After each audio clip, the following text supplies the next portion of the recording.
This is some retro goodness.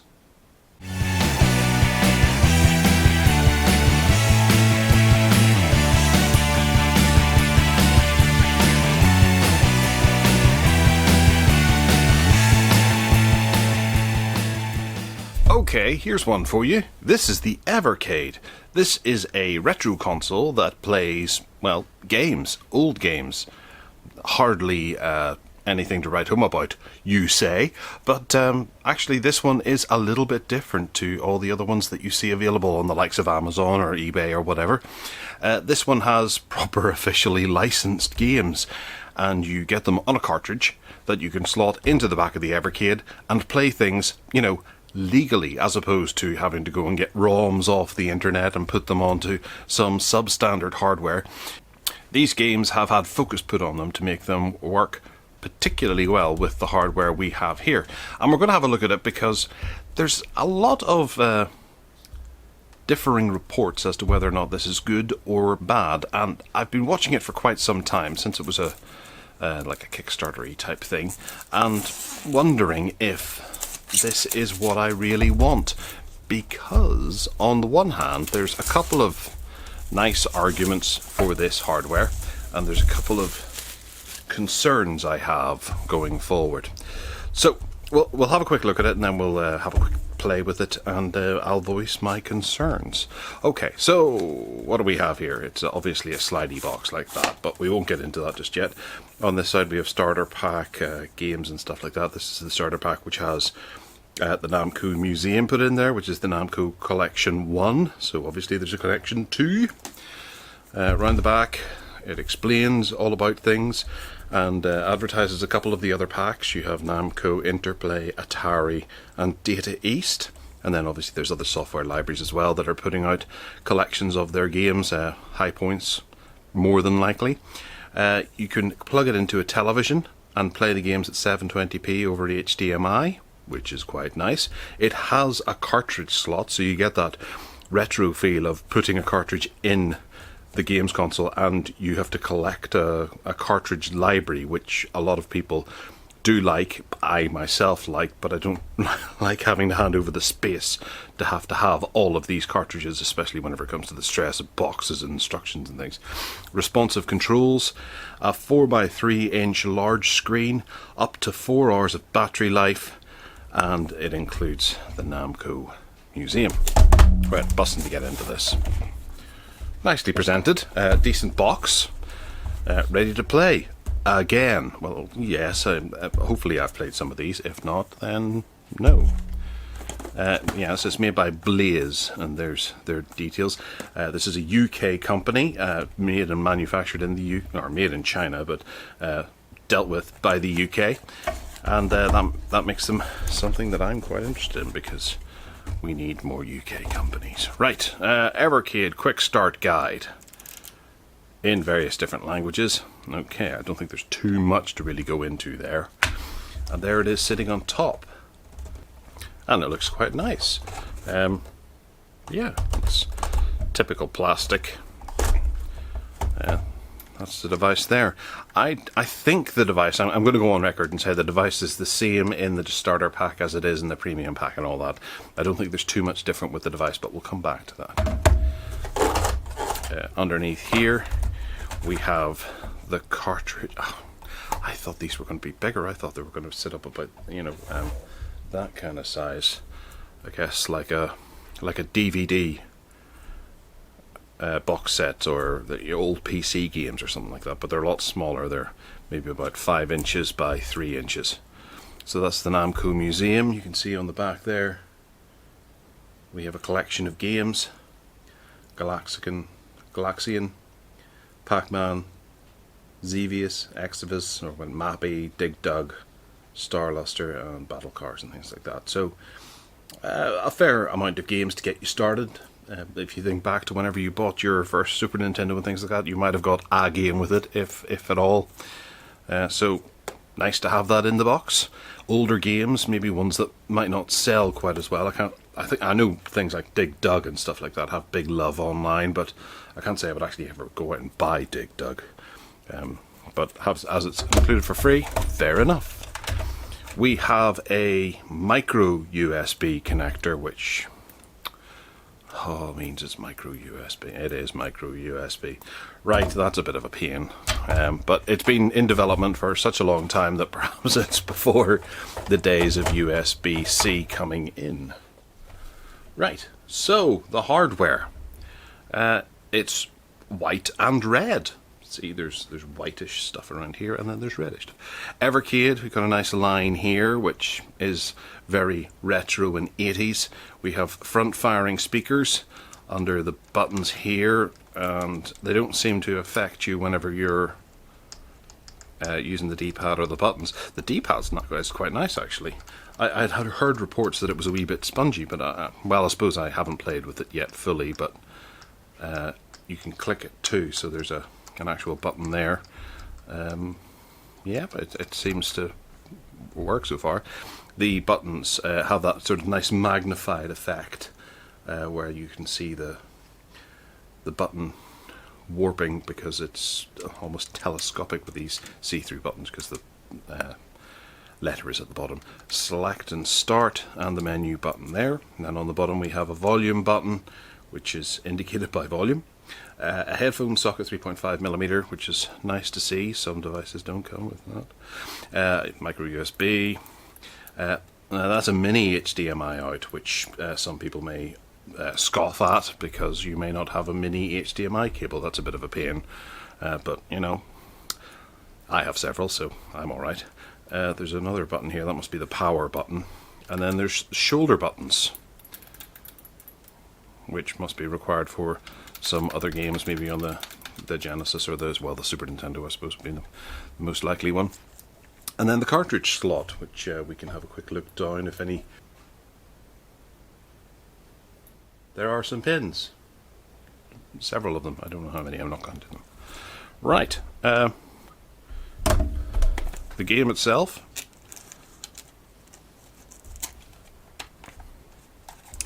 We have a little brochure that comes in the box, which details the games and gives you a bit of background into the game. That's kind of nice. I know some of these games came with larger manuals, but you know, manuals are a thing that's been done away with. Whilst these aren't manuals, they still give you a bit of a heads up on what's going on there, and get you pretty excited looking at some of these images. I'm quite looking forward to playing Quad Challenge and Metal Marines. Yeah, they look alright. And then we have a catalogue of the other games that are available. Mega Cat Studios, that one looks rather good. Pico, I want that one.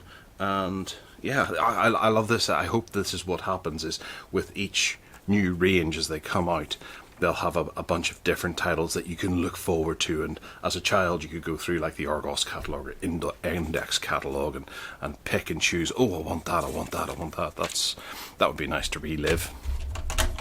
And then we have the cartridge, which is somewhat Sega Game Gear mixed with Atari Lynx, maybe a wee bit Neo Geo-y or PC Engine-y, and it fits very snugly in here.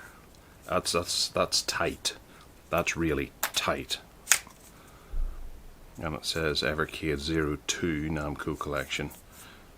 It's nicely made. It is. It's very nicely made. But it's really tight. So to turn it on, we hit that. And there's power in it. We have Blaze Entertainment.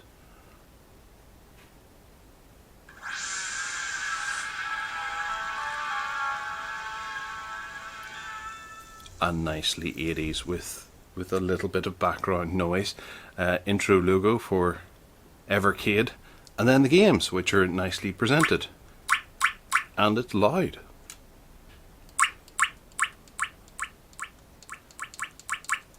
There's no on-screen volume indicator to tell you how close we are to 100%.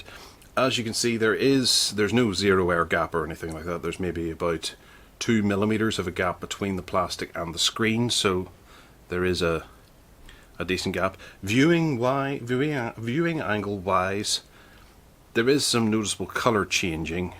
As I do that, you can see it changes to yellow.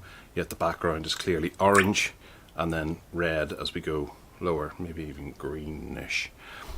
So the viewing angles aren't bad, but there is notable color issues whenever you get to somewhat extreme viewing angles. But to be honest, you're always going to be looking at it straight on, unless someone on the bus is trying to have a look in from the side, and going around the side of the camera, people will still see a pretty crisp, good looking visual on the screen.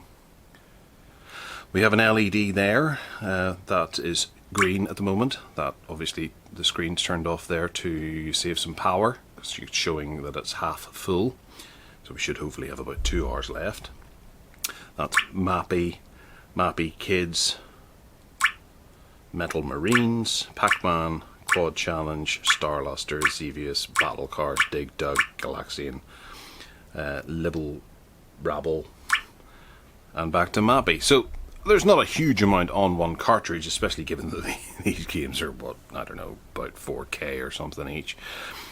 So they're tiny, they don't need much ROM on them, but you have save states and all that kind of stuff for each game.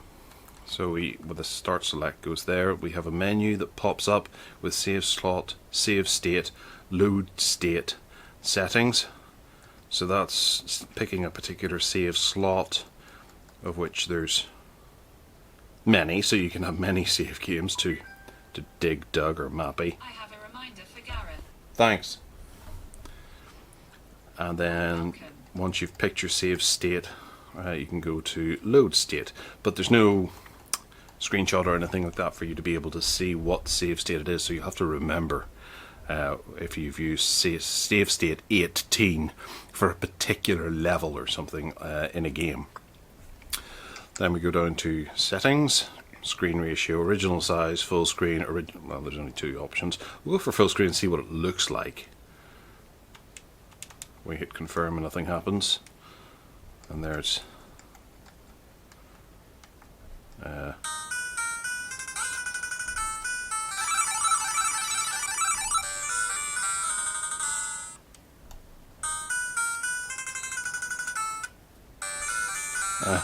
right, I don't particularly know Mappy. It's not a game that I'm aware of, and I don't know how to jump.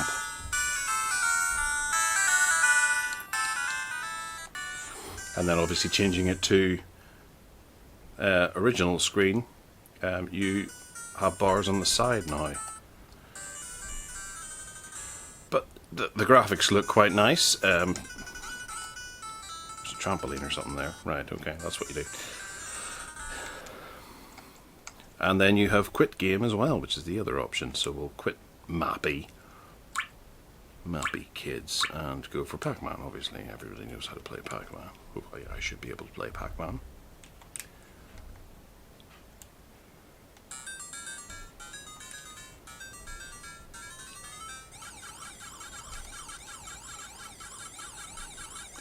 So it works. The D-pad doesn't seem too bad. It seems quite responsive and turns whenever I want it to turn. Oh no. Although it didn't go up there the couple of times I pressed it, but maybe I was just out of time playing it from the side. Yeah, it's good looking. On the main menu we also have another menu as well, which allows us to play with screen ratio, screen brightness. We can change that to allow for better battery life, I'm guessing. We'll keep it on medium for the meantime. Audio we can turn off, hopefully. Yes, that works. Language and legal support. So there isn't a heck of a lot of options or things like that. It is somewhat no frills. Perhaps more emphasis has been put into the games as opposed to making some kind of operating system that allows you to function. You know, obviously you're not going to have Twitter or anything on here, or any apps, cameras or that kind of thing. It's dedicated for what, $49.99 for gaming hardware, and then each of these cartridges costs between £10 and £15. Although they are currently sold out, save for a couple of places in Game or perhaps Argos or something like that, you might be able to pick one up. So I'm only able to test this one game because I wasn't able to pick up any other ones. But I guess I'm going to have to go away and have a play with this and see what I think. See if it's worth keeping. See if it's built well enough to withstand being thrown in your bag and tossed around as you're walking, or pulled out on the train whenever you're using it. It looks like it would. These buttons do look good enough to take a bit of a hammering. They're not going to pop out or anything like that, or pop off. Maybe the D-pad might get stuff stuck in behind it or something if there's no case. That might be a bit of a concern, but yeah, that's a risk you take with most things. But so far so good. I'm quite liking it, and I'll let you know after a while what I think of it. I'll also hook it up to the TV and see how that works too.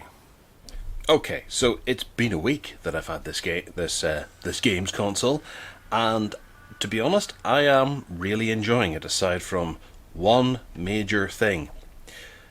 The plus points, I will say, is that everything on this seems to just work very well. Inside the time that I've had it in this week, there's been a firmware update that allows you to customize the buttons, because sometimes I've felt that the button combination wasn't quite working out as well as possible on some of the games. Not that I have too many games to play, and that'll be one of the negatives that I can't really give it at the moment, because that's not fair. I only have one cartridge, and I've been searching everywhere and I can't find cartridges. There is due to be more dropping at the end of August. It's the middle of July. That's a long way away. So I'm going to have to just cast this to the side and come back to it at a later date with new cartridges. I have 6 of them, 6 cartridge collections pre-ordered, ready to ship to me whenever they come in. I can't wait for that to happen. I have connected it up to my TV, and my TV and my monitor via the HDMI out, and it is kind of good. However, on my monitor, which has speakers built in, I can't for the life of me get sound. My TV doesn't seem to have a problem, so I'm not entirely sure. It must be my monitor as opposed to this hardware or the cable that I've been using, because obviously if there's sound coming out of my TV, then the cable supports that, because some HDMIs can be a bit fiddly. But it all connects over HDMI 1.2, so everything should work quite nicely. My main concern in going into this and ordering more cartridges is that I've spent about £80 on cartridges. And in that £80, there's maybe, whilst I don't know all of the games, there's probably about 70% of them I'm not aware of or maybe haven't played over the years. But on each cartridge, yes, there is one killer game that I want. That's about it. So I'm having to spend between £12 and £16 per cartridge to get one game that I want. And I can understand everyone's concern that if you have one of these, you would rather just stick in an SD card with the cartridges that you want on the appropriate emulator that you want, and then you can play it. For example, there is the Oliver Twins, sort of a Codemasters type collection that is coming, and it has Super Robin Hood in it. A great game, if you ask me. I had it on my Amstrad CPC, but no, it's the NES version that's included on the Evercade, which is a little disappointing. I didn't have that choice. Obviously, I can't really have that choice, but it smacks at me that I'm not able to actually choose what hardware is being emulated by this. The decision is being made by the people at Evercade as to which license to bundle, which licensed property to bundle, and they're going with, in this case, the NES version of Super Robin Hood, and I don't know if I like that very much. I love the Amstrad version, and I know from emulating things for the Amstrad and having a particular piece of hardware that you can plug into the Amstrad GX4000 that the Super Robin Hood port can support just 2 buttons and be played on the Amstrad games console or joypad. So that's one concern. That's one thing that's niggling at me, that we may get.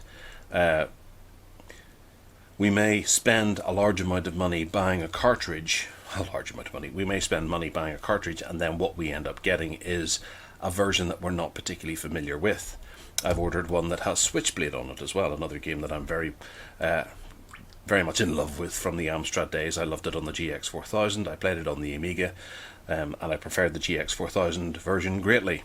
I'm sure it'll be the Atari version that arrives, which I suppose I'll be okay with that. Where there's a bunch of different platforms that a game can be available for, you are likely not going to get the one that you want, save for the Atari Lynx collection whenever it eventually arrives, which is more a platform than a software library.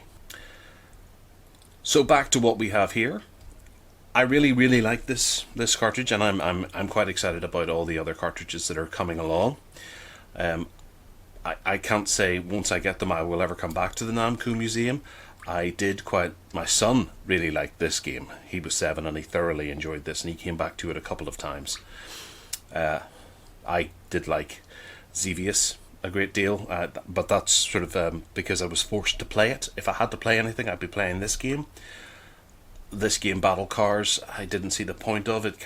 It annoyed me, and it's hardly a shining example of a retro game whenever you could have so many other better driving games that are out there.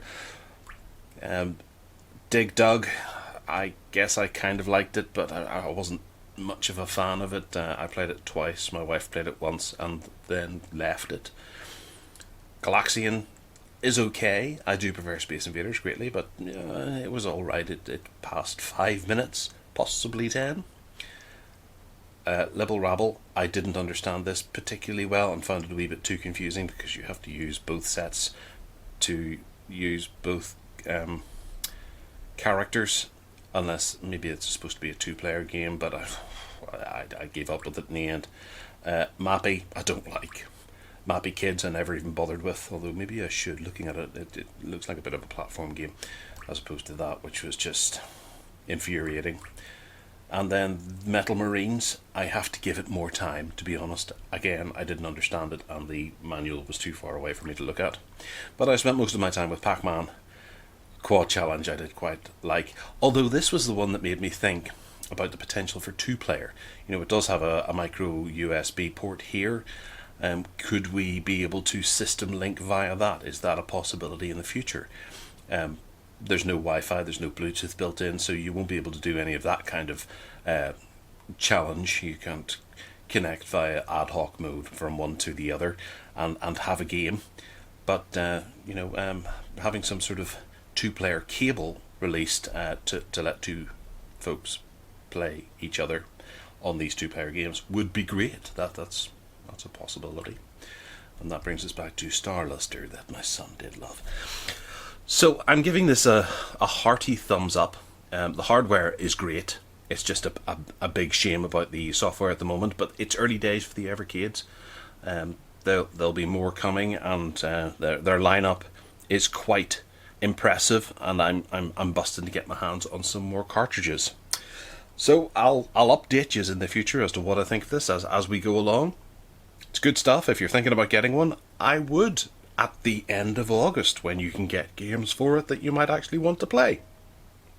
So let me know if you have any questions or any concerns.